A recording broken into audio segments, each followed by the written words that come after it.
నమస్తే. గుంటూరు నగరం గురించి అప్పటి బ్రిటిష్ పాలకులు పరిశోధన చేసి చాలా అద్భుతమైనటువంటి విషయాల్ని, రహస్యాల్ని బయటపెట్టారు. వాస్తవానికి గుంటూరు పట్టణానికి సంబంధించి క్రీస్తు పూర్వం నుంచి కూడా చరిత్ర ఉంది.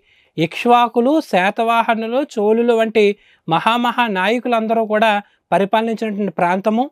ముఖ్యంగా బౌద్ధ మతం ఈ ప్రాంతంలో బాగా వెలసిల్లేదని కూడా చెప్పడం జరిగింది.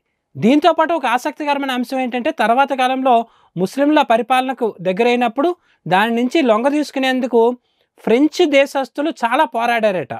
ఆ సమయంలో ఏం రాశారంటే కనుక ఐరోపా వాసులు, గుంటూరు పట్టణ ప్రజల్ని మనసుల్ని గెలుచుకోవాలి తప్ప బలవంతంగా ఆ పట్టణాన్ని లాక్కొందామంటే జరిగే పని కాదు.